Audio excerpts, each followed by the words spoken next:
Bienvenidos al Cuadrante Alfa, un podcast de opinión. Mi nombre es Andrés Balaguera, soy abogado y para quienes no me conocen llevo 6 años en el mundo del podcasting, siempre en estos espacios de opinión. Y estamos aquí en el Cuadrante Alfa, un espacio nuevo, compartiendo con ustedes diferentes temas, no sin antes saludar y agradecer al maestro Edgar Arroyo por la composición de la canción del Cuadrante Alfa, también a todas las personas que nos acompañan en @cuadrantealfa en Twitter, en Telegram, también en el grupo oficial que tenemos, y también para quienes nos siguen en Spreaker, que es la plataforma en donde estamos emitiendo estos episodios podcast los lunes, miércoles y viernes desde las 5 de la tarde. Ahí nos pueden escuchar, nos pueden dejar sus mensajes, sus saludos y también nos pueden seguir. Es muy importante para el Cuadrante Alfa que nos sigan para que así Spreaker nos vaya posicionando y poder llevar este espacio libre de opinión a muchas más personas. Esta semana han pasado varias cosas y hoy sí que el tema noticioso ha estado bien movido, así que vamos a tener temas varios, los vamos a comentar rápidamente. Espero que sean del agrado de cada uno de ustedes. Comencemos por el primero, y es la pelea que hay en estos momentos, pelea fuerte entre el distrito, o sea, Claudia López, alcaldesa, con la nación, o sea, Petro, presidente, ministro Reyes de Transporte. ¿Por qué? Por el tema metro. Ellos están molestos, ambos. Claudia López quiere continuar con el metro que dejó Peñalosa, que es el metro elevado, embutido, metido a la brava que quieren hacer en la avenida Caracas en Bogotá. ¿Cuál es el criterio técnico de ese metro? Y eso lo hablamos también con Iván Dacho, a quien le mandamos un saludo en un episodio podcast anterior, el viernes pasado, pues hablando sobre toda la historia del metro subterráneo. Ahí ustedes lo pueden encontrar aquí en Spreaker o en Twitter. Bueno, pero a modo de resumen, ¿cuál es el argumento técnico que tiene Claudia López para sustentar el metro de Peñalosa? Pues que ese metro elevado lo que busca es ser un alimentador de los buses de Transmilenio. Y es que no lo digo yo para que me digan, ay, es que tú odias a mi alcaldesa. No, lo que pasa es que la línea elevada de ese metro por la Caracas, además de tener unas estaciones en unas distancias muy largas, busca que no afecte el tema del negocito de Transmilenio. O sea, no es posible que en la avenida de la Caracas insistan en tener una troncal de Transmilenio, pero a su vez meter una línea elevada de metro solo por decir que hicieron metro. Buscan gastarse una billonada del presupuesto de la nación, una billonada del presupuesto de Bogotá en un metro que en su impacto no va a favorecer a las personas que necesitan movilizarse de norte a sur en la ciudad y que tendrán que seguir haciéndolo en Transmilenio. Iván Dacho lo decía hace 8 días. Las personas que se mueven en otras ciudades utilizan en mayoría el sistema férreo y el sistema de los buses es solo algo para conectar. Es un sistema subsidiario. Es más, le dan prelación al tranvía, otro sistema férreo. Claudia López se hizo elegir con mentiras, Claudia López se hizo elegir con engaños. Eso sí, estaba con el tema de las amenazas de decir, y eso lo hacían sus claudiólogos seguidores, claudiólogas algunas, en decir que quien criticara a la alcaldesa, que quien criticara a Claudia López, que quien se opusiera a que ella llegara a la alcaldía era porque le pesaba más el machismo, la misoginia, la homofobia y otras cosas más. Entonces buscaron blindar a Claudia López con esos argumentos y claro, mucha gente entró en miedo, mucha gente entró en desconfianza de buscar criticar y con justa razón las posturas homeopáticas de Claudia López frente al tema de la movilidad de Bogotá. Claudia López el día de la posesión a la alcaldía, y ustedes lo pueden ver en YouTube, en el canal de la alcaldía está, ella cuando se posesionó ese 1 de enero del 2020, sale Claudia López a decir, es que Peñalosa es la persona que más ama y quiere a Bogotá y vamos a continuar toda tu obra. Es más, ella en entrevistas anteriores decía que Peñalosa era su gran mentor. Y eso nos lo ha dejado claro. Ella ha estado continuando con el legado de Peñalosa. Y en su afán de continuar con ese legado, entró en peleas con el gobierno nacional. El gobierno nacional, por el otro lado, siendo Petro presidente, el PP como jefe de Estado, empezó a darle prioridad al tema metro subterráneo, algo que fue de política en su momento cuando fue alcalde de Bogotá. Así salga Robledo a decir otra cosa, así salga Fajardo a decir otra cosa, así salgan los de Dignidad, los del MOIR, toda esta gente, todos los tibios, todos los homopáticos de la política a decir otra cosa. Bueno, el metro subterráneo en Bogotá se tiene y se debe hacer.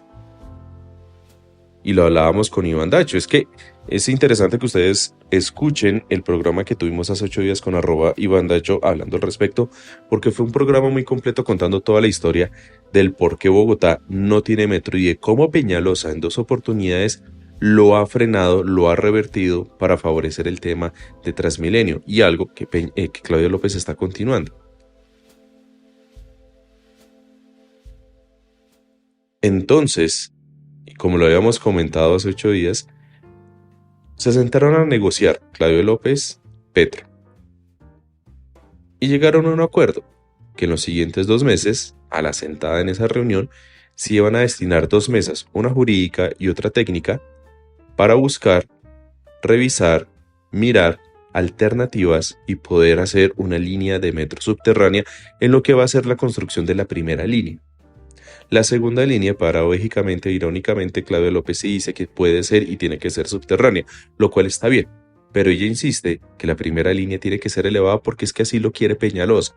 Entonces ella quiere seguir haciendo lo que Peñalosa diga. Lo cual sale el ministro Reyes y dice lo siguiente.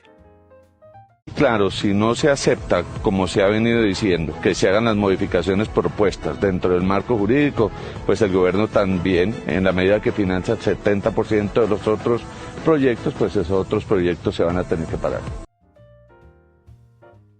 Pues bien, sale el ministro Reyes a decir, mire, nosotros estamos proponiendo alternativas y salidas para el metro subterráneo, que es lo que el presidente quiere hacer y ese es el sentir de la nación. Darle prioridad a una gran obra de infraestructura, destinar los recursos de la nación a algo bien hecho y no a algo que no tiene estudios, que no está contratado y que realmente no se sabe cómo se va a hacer porque el tema de la línea del metro elevado no existe. Así Claudia López salga a insistir que es que se están haciendo construcciones, que hay más de 4.000 trabajadores, cuando en realidad lo que están haciendo es un patio taller. Y ese patio taller que están haciendo puede servir también para el tema del metro subterráneo. Entonces esa obra que se está haciendo en particular, en concreto como tal, la cual tiene un retraso gigantesco porque llevan más de 3 años y sencillamente lo único que han hecho y lo que se ha visto en fotos es que han intentado nivelar el suelo. Eso no es una obra de un metro elevado, sencillamente es la obra de un patio taller. Pero Claudio López, Peñalosa, compañía, Partido Verde, homeopáticos, ¿no? Vienen a decir que es que esas son las obras del metro, que ya se están adelantando y que ya no se pueden suspender. No, esa es una obra de un patio taller. No es la obra de un metro elevado, porque ese metro elevado no cuenta con los estudios suficientes y no cuenta con toda la parte legal suficiente para llevarse a cabo. Es por eso que el consorcio chino está dispuesto, está abierto y está estudiando el tema de las posibilidades. Los chinos, que son los que se ganaron el tema de hacer ese metro elevado embutido, porque hubo otras firmas que no lo quisieron hacer, como lo comentamos con Iván Dacho, pues dijeron, si ustedes lo quieren hacer subterráneo, claro que se puede hacer. Y para eso se pueden utilizar los estudios del metro subterráneo que había dejado la alcaldía de Petro, que tiene un costo adicional a lo que se buscaba contratar con el tema del metro elevado, sí. A lo cual Petro dijo, pues como nación ponemos ese resto, no hay problema. Claro que lo pueden hacer. Hay formas de hacerlo. Los únicos que se oponen hoy son Claudia López, Peñalosa, Robledo, Fajardo y ahí para abajo. Todo el séquito de Peñalosa, todo el séquito de lambemicas de Claudia López, incluyan al concejal más bobo de la galaxia, incluyan a toda la gente del Partido Verde que están con Claudia López, a Ubinao que sale a decir hay que rodear a nuestra alcaldesa y un poco más de cosas, porque ellos están empecinados en mantener el negocito del metro elevado para cuidar los buses de Transmilenio. ¿Y qué pasa si en una ciudad como Bogotá se empiezan a construir líneas de metro subterráneo? Pues que la gente va a dejar de utilizar el Transmilenio y el Transmilenio tendrá que modificarse y se tendrá entonces que fortalecer el tema de los buses para que cumplan rutas zonales, porque los grandes trayectos a lo largo y ancho de la ciudad se correrán a través de un metro subterráneo, como se hacen en cualquier otra ciudad del mundo. ¿Que por qué no he elevado? Porque sencillamente una ciudad como Bogotá no puede tener una línea elevada, un viaducto que empobrezca, afecte, maltrate a la ciudad. Entonces miren casos de líneas elevadas como la que hay en Medellín y lo que pasa cuando en otras ciudades sencillamente lo mandan bajo tierra. Toda esa discusión de la viabilidad y el por qué el metro tiene que ser subterráneo también lo hablamos con Iván Dacho. Digamos que este programa en este primer punto es una continuación de lo que hablamos con Iván Dacho hace 8 días, a lo cual vuelvo invito para que lo escuchen. Hay una entrevista de Blue Radio que le hacen al ministro de Transporte. El enlace lo he colocado aquí en la descripción de este episodio podcast. Petro sale a decir que va a adelantar su reunión con los chinos y esa reunión se va a llevar a cabo en China, a lo cual la alcaldesa pues se siente más acorralada, entonces está diciendo que le están chantajeando, que la nación tiene que ceder a los intereses de ella, que la nación tiene que ceder según ella a los intereses de los bogotanos. Debo decir que yo personalmente no me siento representado por esta alcaldesa, por lo tanto que a mí no me meta en ese sancocho. No sé ustedes, pero pues sencillamente la alcaldesa no habla por nombre mío y ya. Estoy en todo el derecho a decir que ella no me representa. Bien. Y lo que le critican a Petro es que diga que si sencillamente no se hace el tema del metro subterráneo con todas las viabilidades, tanto técnicas como jurídicas, que las están estudiando con el consorcio chino, entonces es chantaje. Que la nación tiene que acceder a lo que diga Claudio López.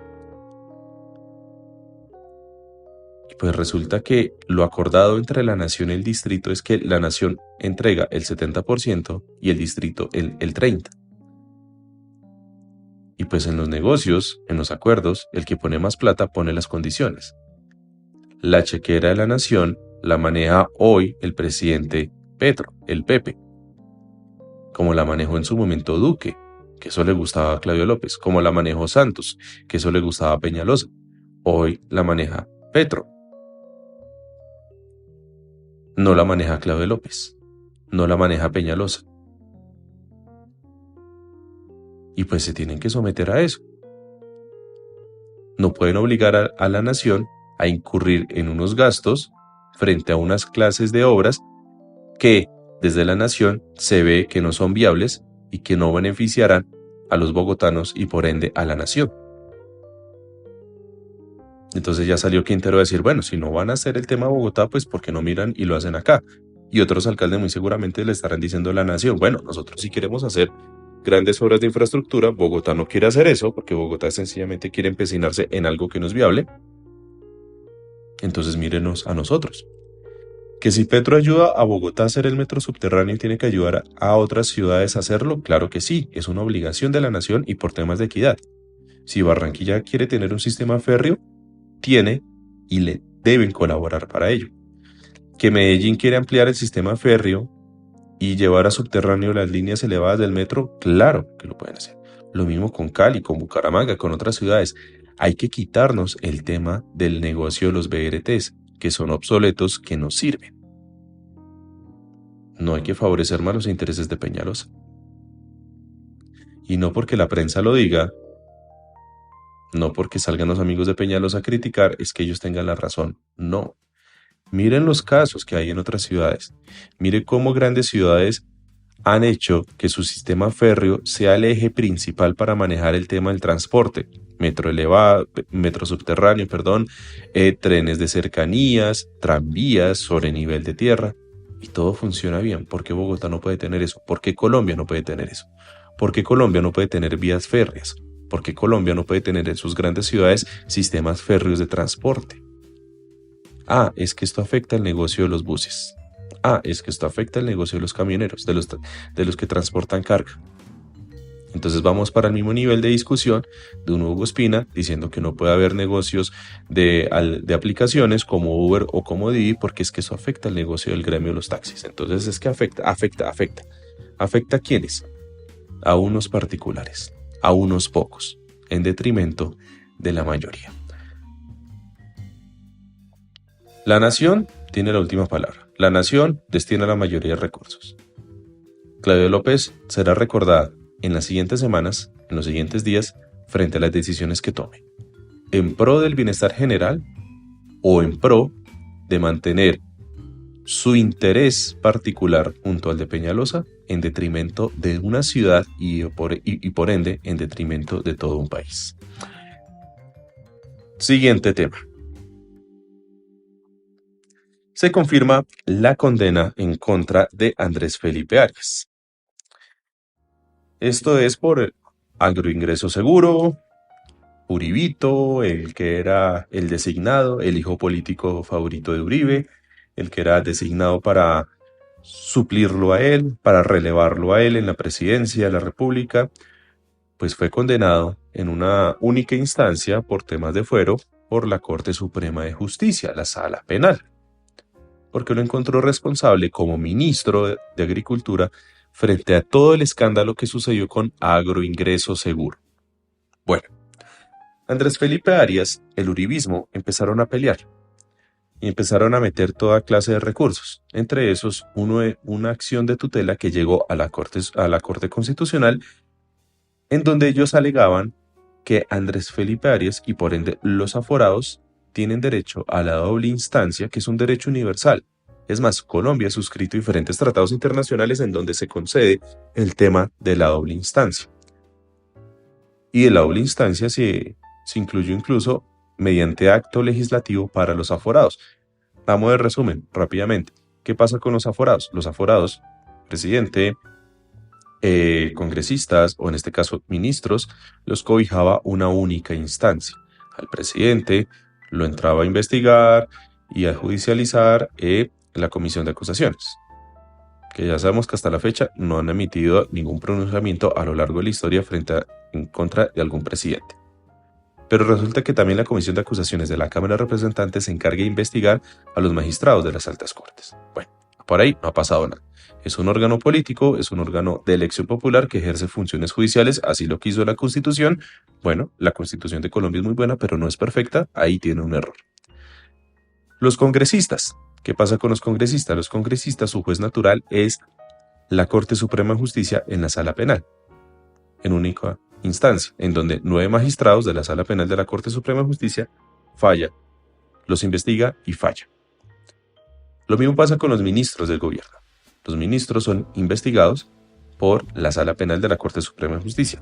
Eso se cambió en miras de dar mayores garantías, entonces se creó la Sala de Instrucción de la Corte Suprema de Justicia, que es una sala pequeña dentro de la Corte Suprema de Justicia que funge como una sala de instrucción, de investigación y de primera instancia para que en caso que se apele, ese caso, ese proceso se lleve a la sala de casación de la Sala Penal de la Corte Suprema de Justicia. ¿Qué fue lo que pasó con Uribe?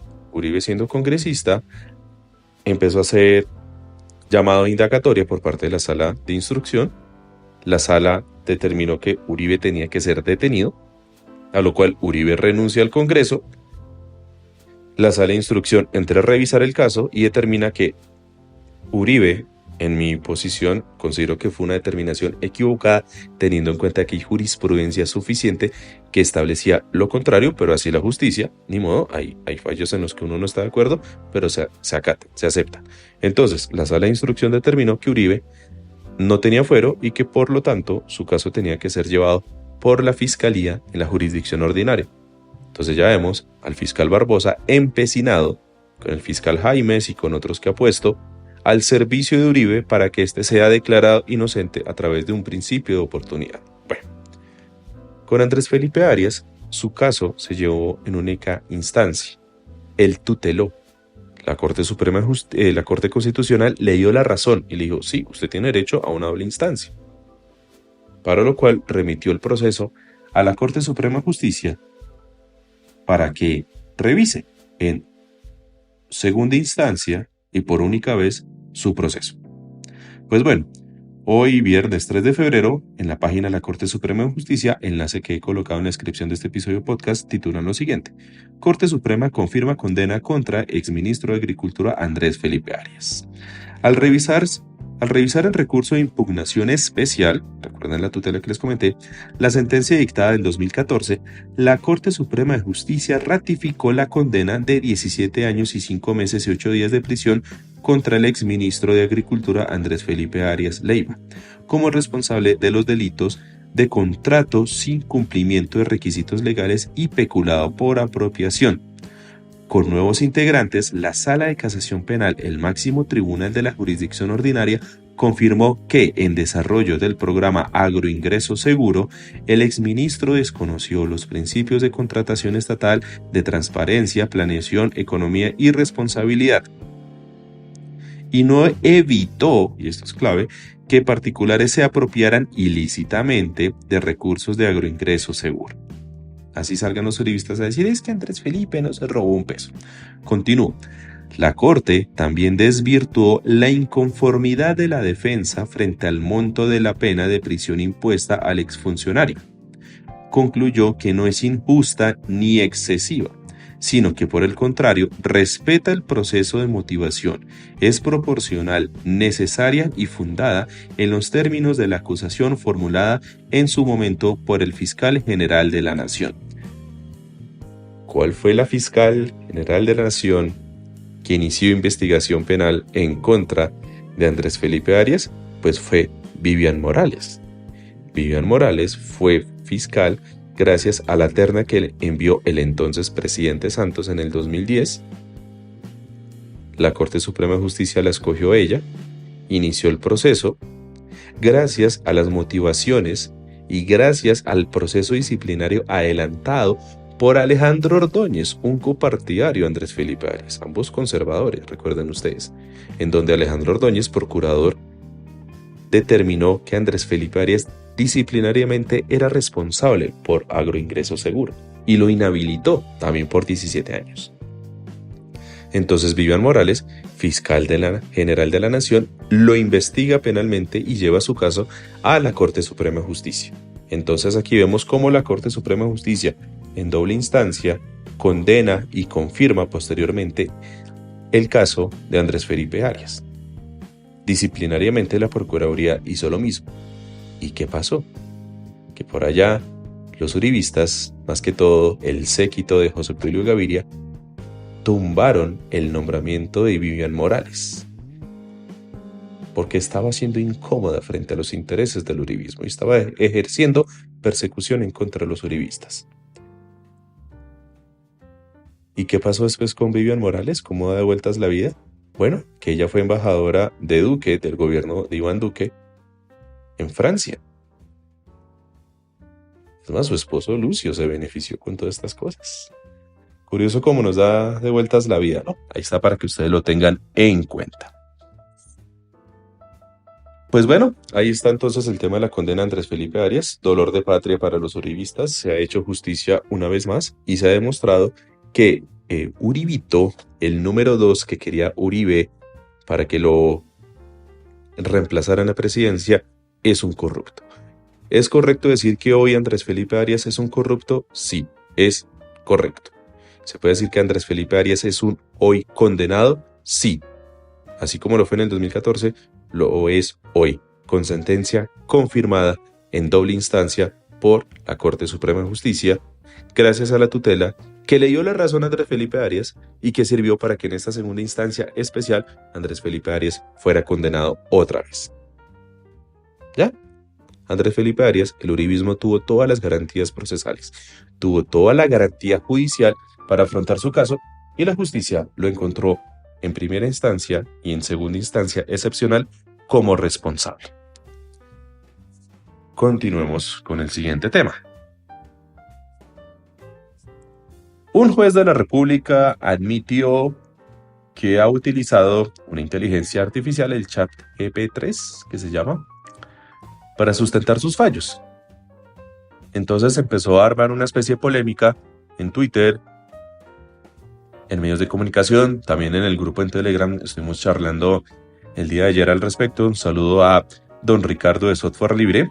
Muchas gracias por el debate tan interesante que tuvimos al respecto sobre si es correcto o no que un juez de la República utilice una inteligencia artificial, si es correcto o no que los operadores de justicia se apoyen en inteligencias artificiales para llevar a cabo sus funciones judiciales. Mi posición es la siguiente. Yo sí estoy de acuerdo. ¿Y por qué? Lo que sucedió con este juez, que entró a resolver el fallo frente a una demanda de un menor de edad que sufre de autismo y otras enfermedades, es que este juez en su sentencia citó y puso en el enlace correspondiente de las preguntas que le hacía en concreto a esta inteligencia artificial para elaborar texto. Inteligencia artificial, que hay que decirlo, que funciona no conectada a Internet propiamente y que tiene una base de datos que se actualizó hasta el 2021. O sea, hechos que hayan ocurrido desde el 2021 en adelante a la fecha no los tiene registrada la inteligencia artificial, por lo tanto su base de datos opera con información del 2021 para atrás. Entonces el juez dice que se apoyó en esta inteligencia artificial para poder sustentar, elaborar el fallo en cuestión. Salieron tuiteros a decir que no estaban de acuerdo, que eso era de cuidado, que la rama judicial tiene que regular eso, que tienen que incluso investigar a ese juez. Bueno, hay que mirar el tema como debe ser. Primero, una inteligencia artificial no está suplantando y no lo puede hacer. Ya, no está suplantando a un juez en su labor judicial como tal. No, sencillamente el juez la está utilizando como una herramienta. Eso hay que dejarlo claro. Hasta que no haya ley en contrario y hasta que no se reforme la Constitución y se hagan otras cosas más, la inteligencia artificial, sea la que sea, no puede reemplazar la función judicial que ejercen los jueces de la República en Colombia. Que lo hagan en otro país, nada, eso es allá. Aquí, no. Listo. Pero, ¿qué pasa si un juez entonces utiliza una herramienta de estas como apoyo? Bueno, hay que mirar el caso en concreto. Hay que mirar el detalle del asunto. ¿Por qué? Debo decir que en mi experiencia como abogado en el tema de la rama judicial, he visto cómo jueces, como operadores de justicia, se apoyan en diferentes herramientas tecnológicas, en la tecnología del momento, para poder ejercer su labor como funcionarios judiciales. Entre eso está, pues, consultar en Wikipedia, consultar en Google, en su momento era Encarta y otras cosas más. De hecho, cada despacho judicial y dentro de la dotación que le entregan a todos los operadores de justicia está un computador conectado a Internet. Entonces eso sirve para que un juez consulte, el sustanciador, el oficial mayor de su despacho, consulten en Internet lo que tengan que consultar a la hora de elaborar un fallo. Ahora bien, que un juez consulte Wikipedia, que un juez se apoye en una inteligencia artificial generadora de texto no quiere decir que tenga que copiar y pegar la información que obtenga sin analizarla, sin sopesarla y plasmarla íntegra en su fallo. Porque al fin y al cabo el que firma ese fallo es el juez. El que pone su firma, el que responde por ese fallo es el juez. Y las partes del proceso, demandante y demandado, podrán revisar con sus abogados si ese fallo es correcto, si ese fallo es en justicia, es en equidad, si ese fallo corresponde a las leyes actuales, a la interpretación de la jurisprudencia que nos rige a este momento. Si no es así, pues sencillamente lo apelan, como lo hablábamos con el tema de Andrés Felipe Arias. La Corte Suprema de Justicia, en segunda instancia excepcional, lo leí a su momento, encontró que la condena de Andrés Felipe Arias era justa, era necesaria, era proporcional. Bien.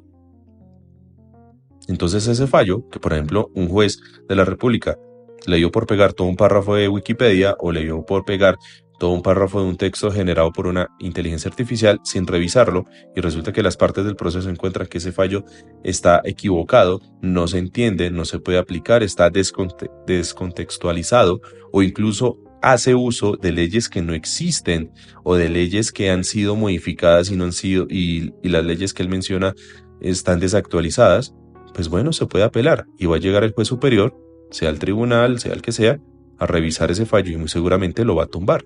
Es más, pueden compulsar copias en contra de ese juez por haber obrado de manera no ética, de manera no correcta.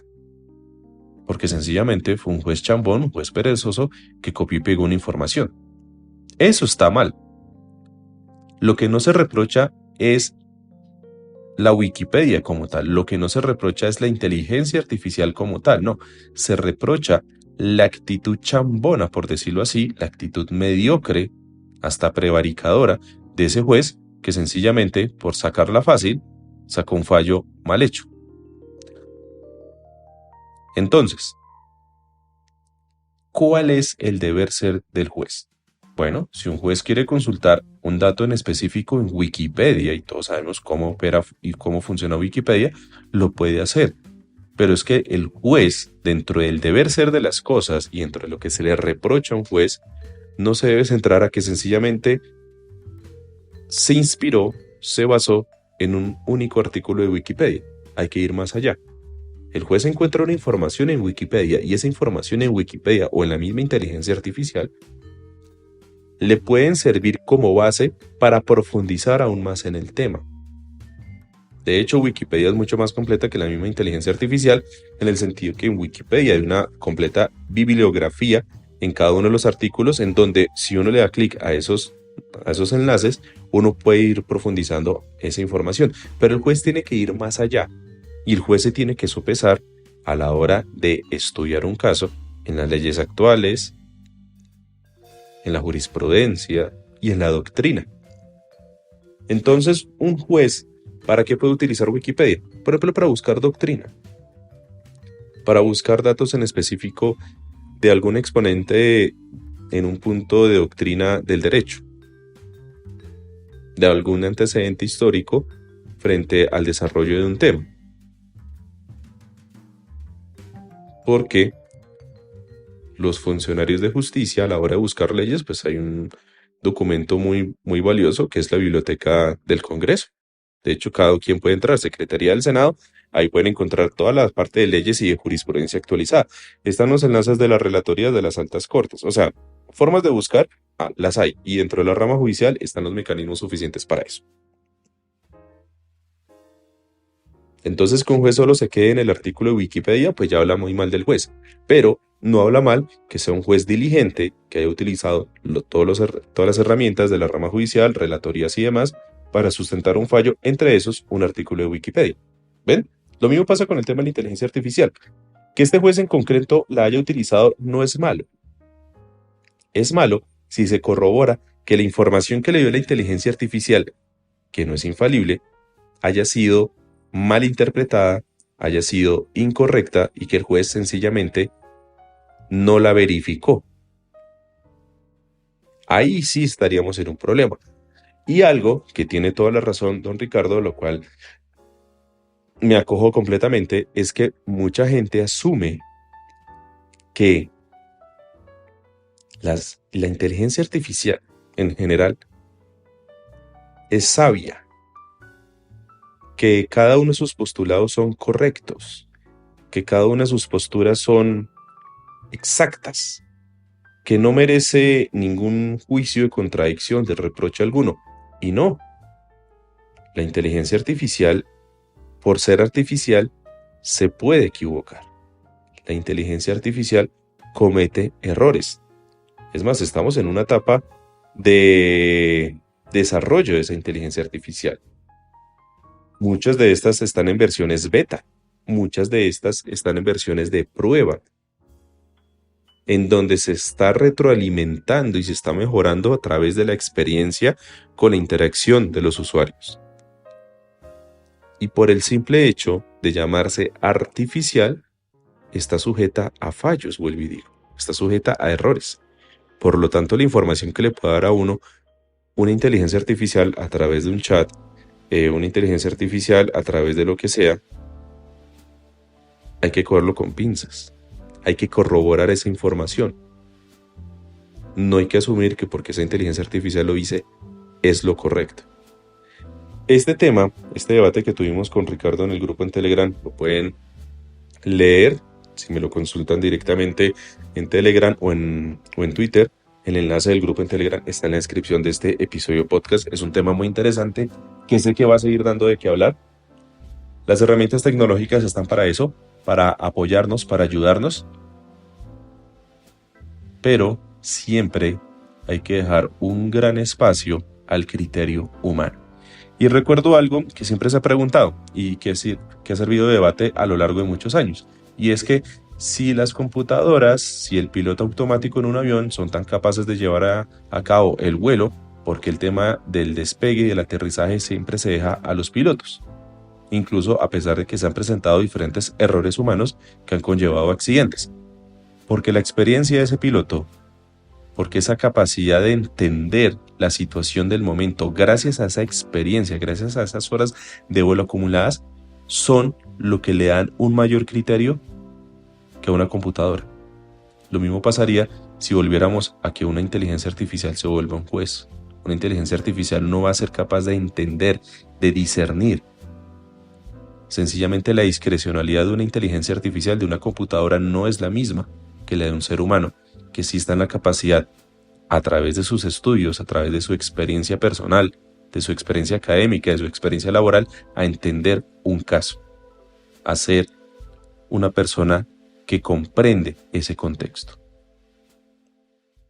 Todavía estamos muy biches para que una inteligencia artificial entre a suplir funciones tan esenciales como la de un piloto, como la de un médico, como la de un abogado y como la de muchas otras profesiones que sí necesitan que los seres humanos estén ejerciendo ese control como tal. Bueno, no me alargo más, quiero pasar rápidamente al siguiente tema y lo hago a modo de pregunta porque esa es la pregunta y ese es el tema que ha servido polémica en los últimos días.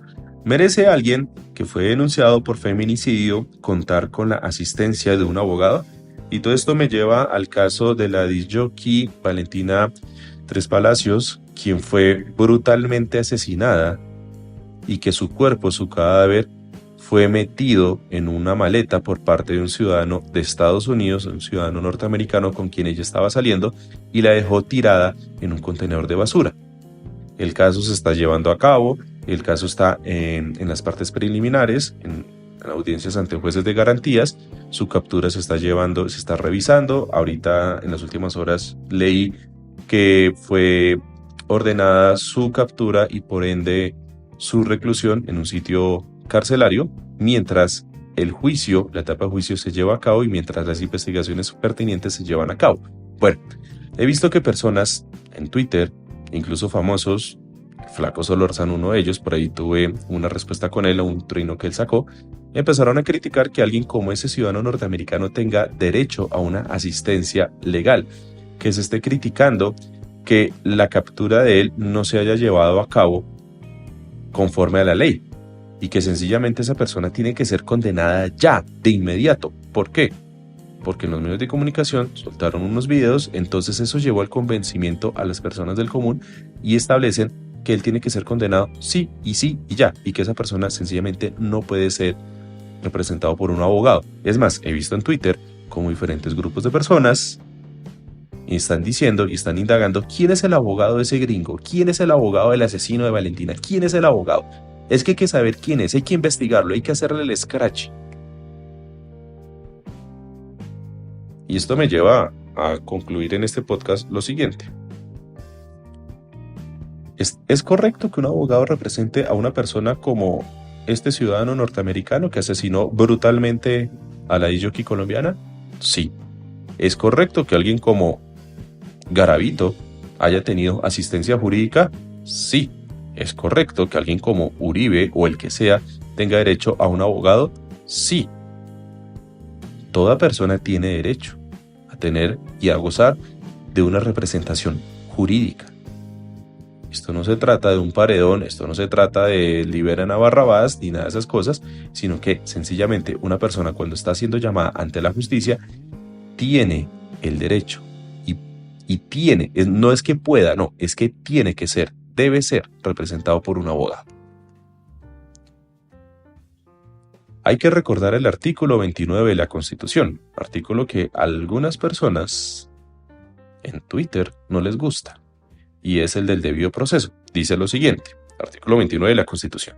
El debido proceso se aplicará a toda clase de actuaciones judiciales y administrativas.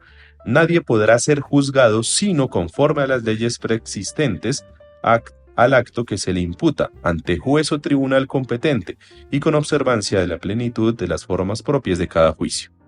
En materia penal, la ley permisiva o favorable, aun cuando sea posterior, se aplicará de preferencia a la restrictiva o desfavorable. Esto es meramente un sistema garantista. Toda persona se presume inocente mientras no se le haya declarado judicialmente culpable. Esto quiere decir que hoy el ciudadano norteamericano sigue siendo inocente, se le presume su inocencia frente a los hechos del brutal asesinato que sufrió la disjockey colombiana, Valentina Tres Palacios. Sí. ¿Por qué? Porque hasta la fecha no hay un fallo en primera instancia que esté en firme donde lo esté condenando a él. El proceso como tal no se está llevando a cabo.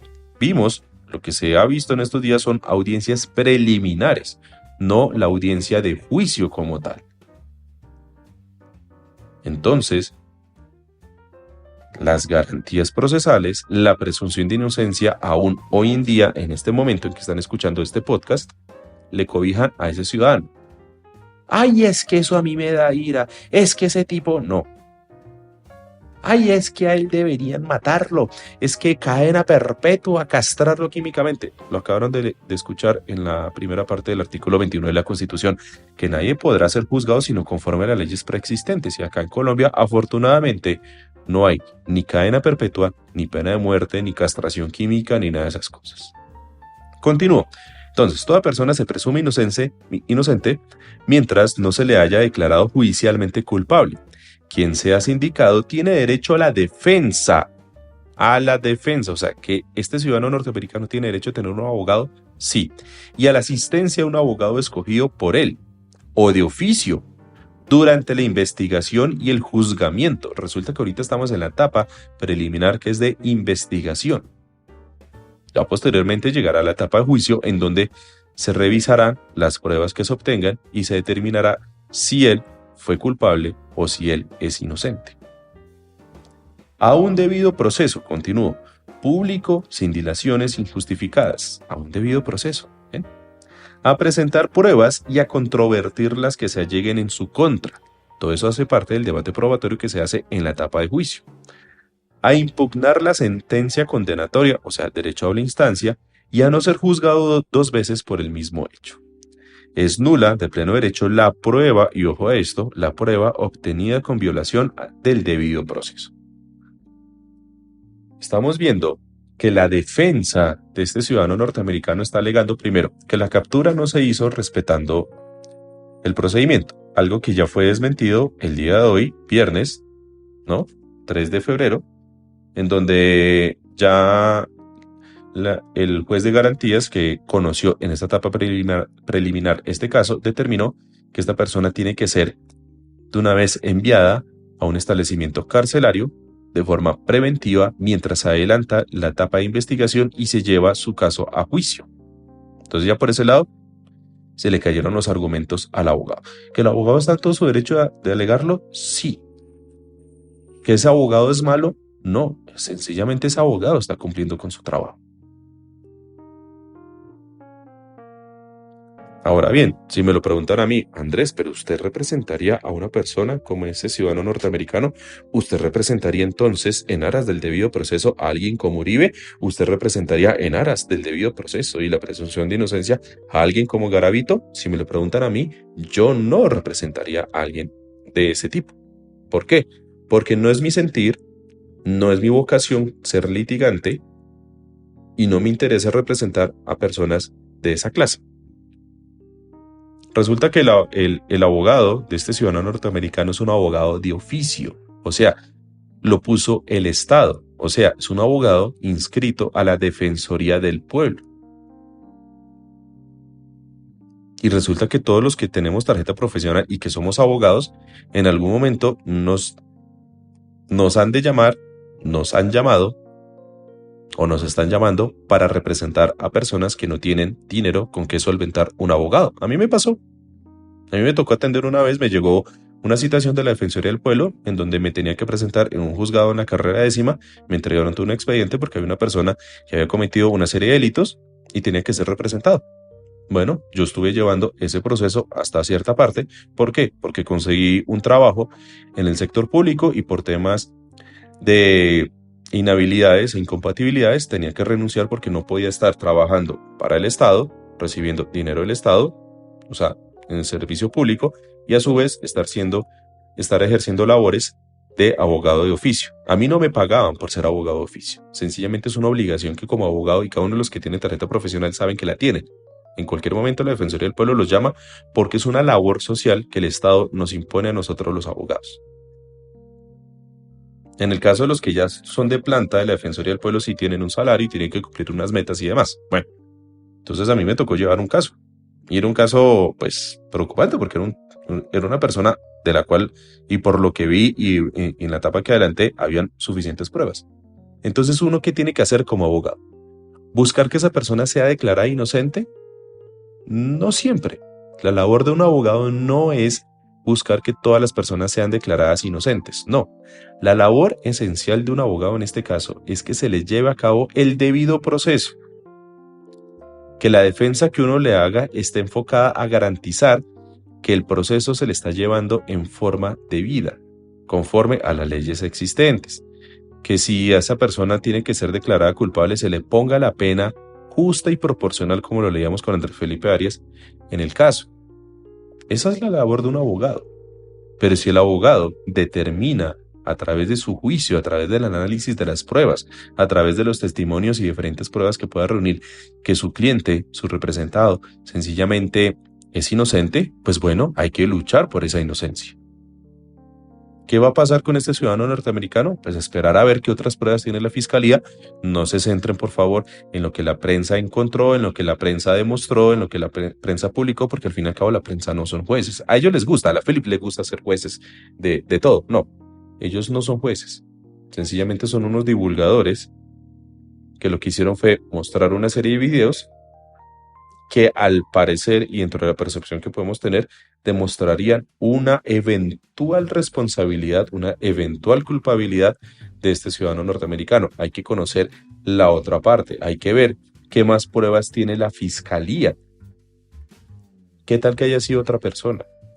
¿Qué tal que este ciudadano norteamericano, puede ser un ejemplo, estoy solo dando un ejemplo, qué tal que este ciudadano norteamericano solo la haya metido a ella en la maleta y la haya dejado? ¿Qué tal que el que la haya asesinado, asfixiado, haya sido otra persona? ¿Qué tal que haya pasado algo más?